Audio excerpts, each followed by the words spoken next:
Welcome back to the Better Than Yesterday podcast / YouTube, where we objectively focus on information, motivation, and realness. 5 topics. Today is Monday, May 4th, 2020, episode 177. First topic. Don't feel guilty about having an easier life growing up.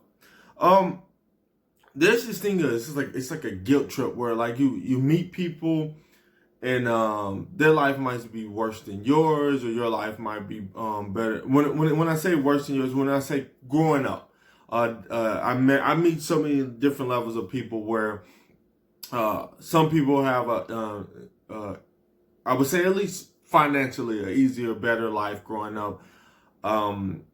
Just so many different ways you could say growing up a better life. I did have a little crazy childhood, but that's no knock. I don't think I would be the person I am today without that childhood. But anyway, anybody that might be perceived as having an easier life, don't feel guilty about that.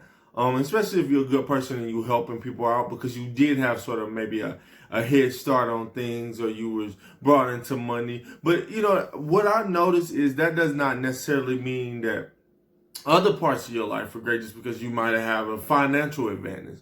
There might have been some emotional disconnection between you and your parent. There could have been some physical thing. It could have been a lot of things that distance you from what is perceived a better life. So yeah, if you're that person where everybody's like, oh man, you grew up with the silver spoon, this and that, don't feel guilty about that. You know, just continue to help as many people as you are. Now, if you turn out to be like a douchebag or something like that, then, you know, that's terrible. You know, if your life was start out better and then you don't use it to help anybody. Like for me, as my life continues to get better, I look to help out so many people around me. You see what I'm saying? So, you know, as I continue to improve, that's my main my main goal, my main focus. Wow, I just made up a word there, y'all. But anyway, I just wanted to bring that up.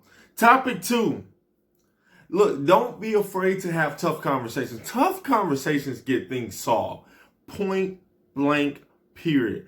Like people, like I said, it's someone right now listen to the show who might be on the verge of a breakup. I'm just being hypothetical here. There's no true, I'm not sure about that. But the point I'm trying to make is this is someone right now who possibly on the verge of breakup, but they're scared to have a conversation because they're so comfortable with things. There's something going on with your job that needs to be addressed. There's a situation with one of your friends. There's just so many different things going on right now, and people are afraid to have tough conversations. You need to improve things with your relationship with your parents.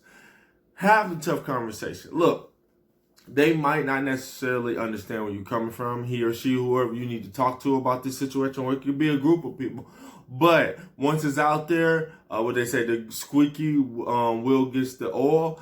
The fact of the matter, once it's out there, most of the times people are going to make changes to better whatever situation needs to be better. So look, don't be afraid to have those tough conversations. Tough conversation gets things solved. Topic 3, talk to your kids. Look, I grew up in the area where we did a lot of it was a lot of you know, you do as you're told. You don't really question things. You just, you know, if your parents say this or whatever, this and that, you know, they try to guard you away from what life is going to be about. And I don't think I necessarily disagree with some of the way that was done, but as a parent myself, as a dad, I try to make sure as my son gets older, I try to make sure I have conversations with him about what's going on with the world, what's going on with me, what's going on with him, especially him. You know what I mean? Like, I need to have that open dialogue. You want to be able to have the open dialogue with your kids. You want to be able to discuss and get an understanding of where they're coming from, or what's going on in their world. Because I know a lot of people think, well, they're kids, it don't matter. But that's a false narrative. I just feel like that's not accurate of what's really going on in this world. Like these kids, like now I feel so sorry for the kids of losing graduations, not being in school with their friends, not being able to socialize because everything's shut down, this and that. So right now it's even more important to be talking to your kids and understand, especially if you have like teens and early adults. You know, you want to be having these conversations. So for me, one thing I do miss about normal life, quote unquote, would be, me and him, my son, normally every other weekend we're going out and we're having a good lunch or a dinner, and we're just discussing life and what's going on and what needs to be done. Now, I still make that conversation. Actually, now I still be able to talk to him, but I like the atmosphere of us going out and doing that. Anyway, we're still talking about it.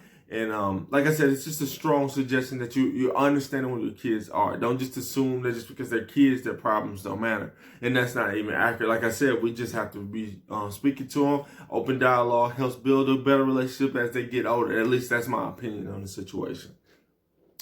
Topic 4. Look.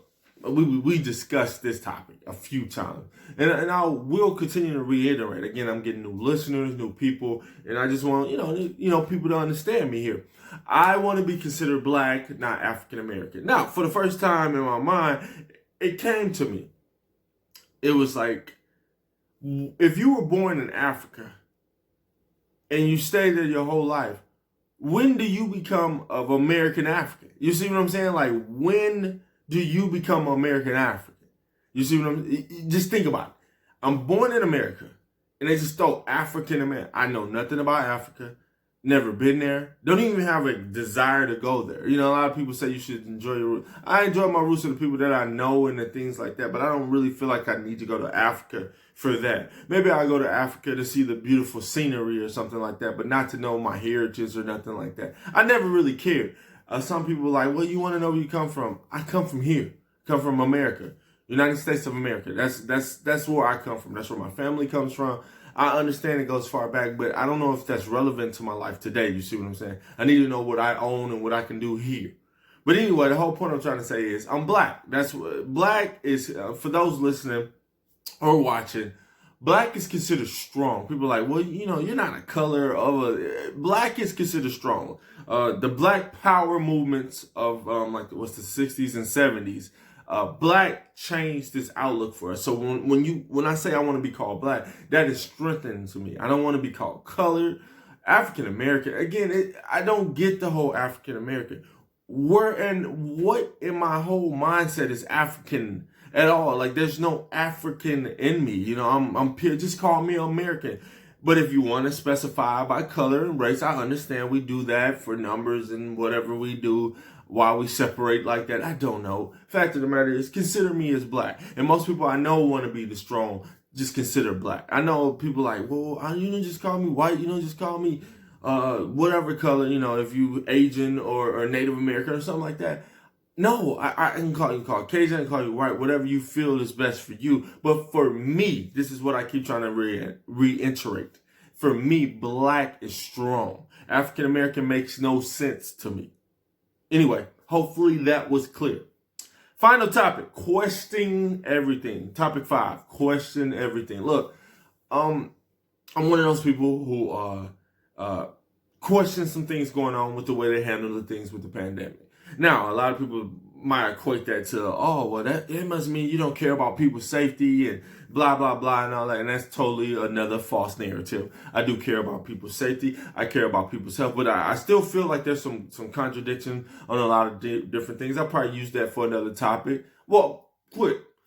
We got liquor store open, but we can't do gyms. You know what I mean? Like, so we okay to destroy our bodies, but we can't go work out and get our bodies together. With precaution. Again, people think like it's a nasty. No, my gym's not nasty. We wipe out everything. We were doing that long before pandemic stuff was coming around because it's just a safety precaution anyway.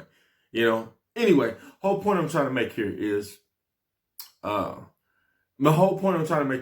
it's okay to question things. I had lost my train of thought there. It's okay to question things. People who don't question will not understand that there are people like me who will question everything. I've been questioning things since I was a kid. Does not mean I'm not following and complying to what the rules are given. Now, I might be upset about them, but I'm still following them. Fact of the matter, it's okay to question, and people shouldn't be afraid to do that.